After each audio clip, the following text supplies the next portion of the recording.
tema o esta presentación donde pues sería de las primeras etapas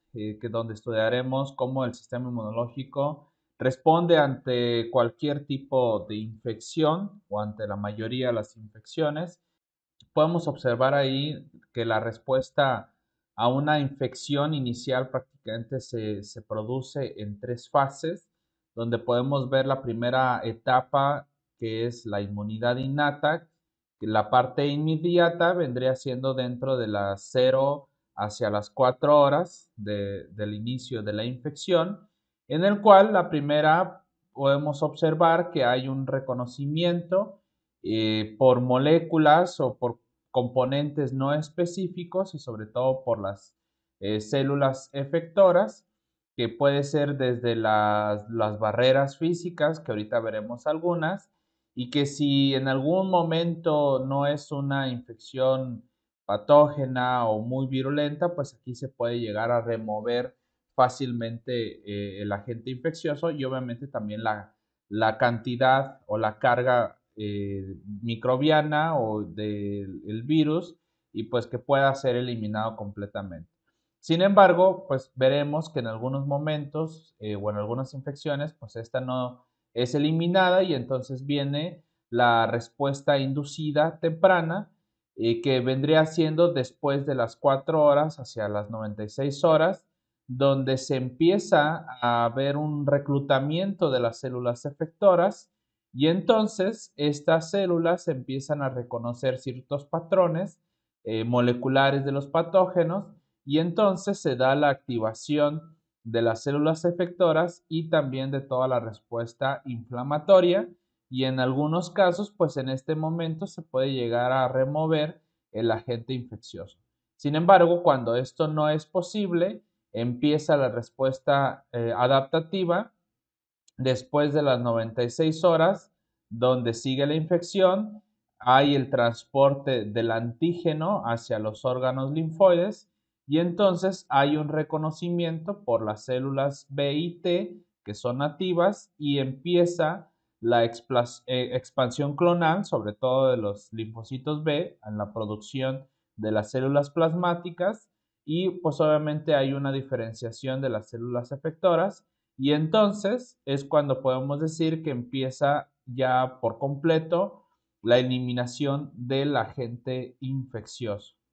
Y entonces, pues podemos ver una gran variedad de agentes patógenos que pueden ocasionar diversas enfermedades, desde las bacterias, virus, parásitos y los hongos, pero también dentro de estos, algunos pueden ser patógenos intracelulares, los virus siempre serán patógenos intracelulares y pues la mayoría podríamos mencionar que son patógenos extracelulares dentro de las bacterias, los parásitos y los hongos, aunque hay algunos de estos que también pueden ser intracelulares.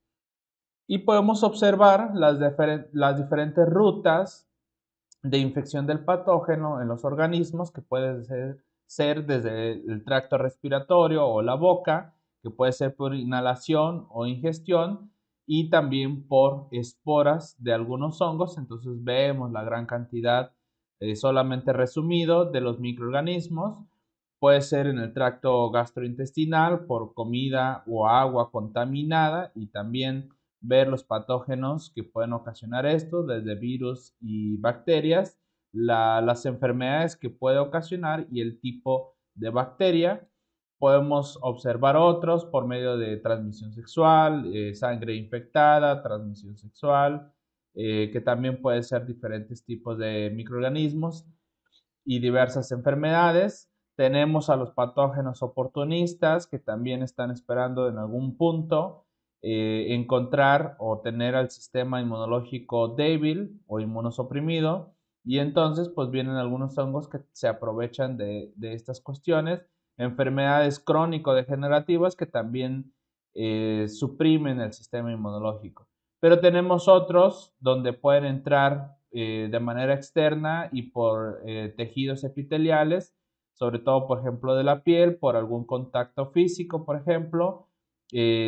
como lo son algunos hongos que vienen a provocar lo que es el pie de atleta. Tenemos por heridas o algunas quemaduras, por ejemplo, y que también pueden facilitar la entrada de algunos microorganismos, y por la mordedura de algunos insectos, por ejemplo por los mosquitos, que pueden transmitir algunos virus o hasta algunos parásitos o hasta bacterias. Y entonces, pues tenemos los diferentes agentes patógenos que pueden ocasionar enfermedades extracelulares que llegan a infectar, que llegan a colonizar y entonces la protección inmunitaria pues puede ser de alguna manera un poco diferente, donde vemos que puede trabajar los complementos, los fagocitos y los anticuerpos. Por ejemplo, en algunos tejidos epiteliales viene a los anticuerpos específicamente la IgA, y los intracelulares, como están en el interior de algunas células donde están infectando y provocando la enfermedad, pues es otro tipo de activación o de protección inmunitaria, donde vemos las células NK y las células o los linfocitos T citotóxicos, y también en algunos casos dependen mucho de la activación de los macrófagos. Y entonces podemos observar que de acuerdo a los diferentes agentes patógenos también pueden llegar a provocar daños en los tejidos, como es la producción de las exotoxinas, que lo pueden realizar algunas bacterias. Puede ser por las mismas endotoxinas, por ejemplo, los lipopolisacáridos que tienen las bacterias gram negativas. Sin embargo, también puede ser por efectos citopáticos directamente, sobre todo, por ejemplo, por algunos virus, y entonces pues observamos la gran variedad de enfermedades. Sin embargo, también lo pueden hacer de manera indirecta, ya que se pueden realizar o se pueden formar algunos complejos inmunes y vendrían provocando algún problema orgánico, sobre todo por la respuesta inmunitaria o inflamatoria, y entonces es donde vienen a provocar daños en algunos órganos donde se está llevando a cabo la infección. Y entonces, por ejemplo, también puede ser que se provoquen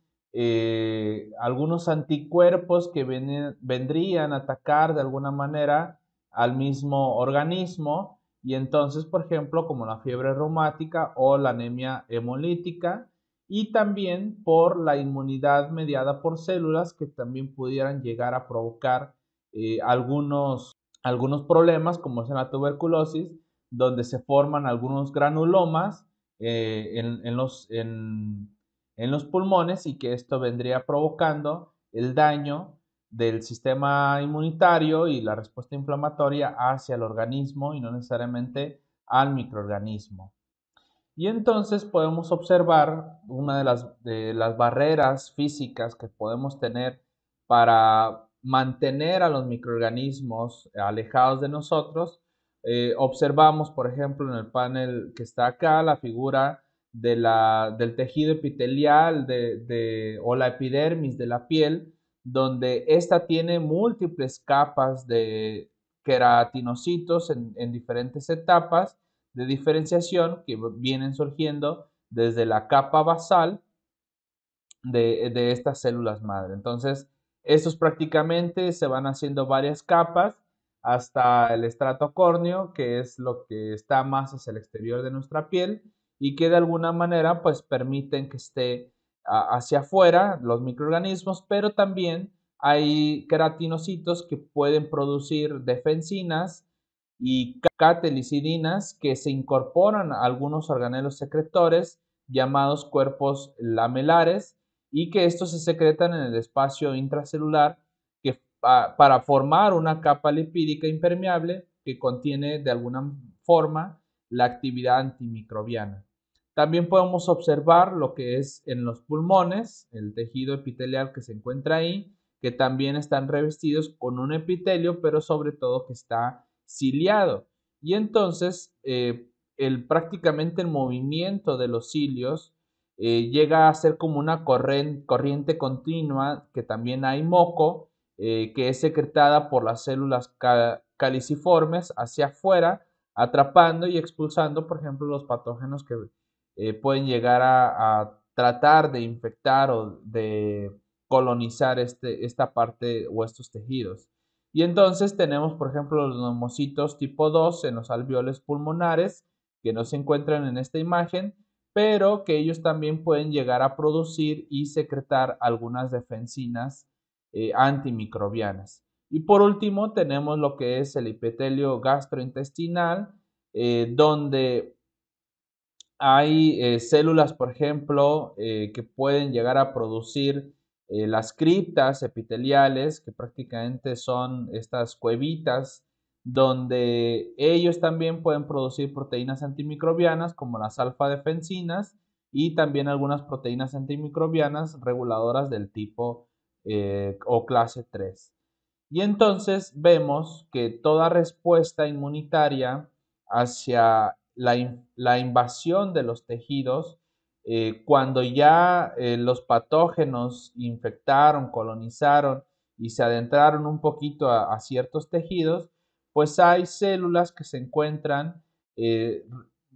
cerca de estos tejidos y entonces ellos los reconocen, los empiezan a fagocitar y entonces también producen ciertas moléculas donde empiezan a llamar a a otras células para poder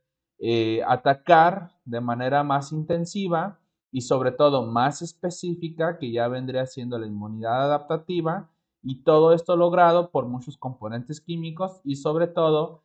células normales que no pertenecen al sistema inmunológico o hasta células epiteliales y que ellos mismos también pueden producir moléculas para llamar a otras células inmunitarias. Y entonces tenemos una serie de moléculas antimicrobianas que pueden ser producidas por células epiteliales y algunos fagocitos, como son las lisocimas, que estas pueden llegar a digerir la pared celular, algo que ya mencionamos ahorita, defensivas que pueden producir poros en los microorganismos, de las cuales podemos tener tres subfamilias que vendrían siendo la alfa, beta y gamma, donde se distingue sobre todo por la secuenciación de aminoácidos. Sin embargo, por ejemplo, también tenemos otras moléculas, otras proteínas, que son las lectinas, que estas pueden llegar a unirse a ciertos carbohidratos. Entonces, la mayoría de las lectinas que estudiaremos son del tipo C, donde estas requieren calcio para la actividad de unión hacia algunos carbohidratos que van a estar en la superficie de los patógenos y entonces también estas incluyen proteínas que son bactericidas expresadas, por ejemplo, en el epitelio intestinal, en algunos humanos y hasta en los ratones, que vendría siendo de la familia regulador o REG3, donde pueden empezar a eliminar algunos microorganismos. Sin embargo, el reconocimiento de los carbohidratos por estas proteínas no es dependiente de calcio, a diferencia de las lectinas.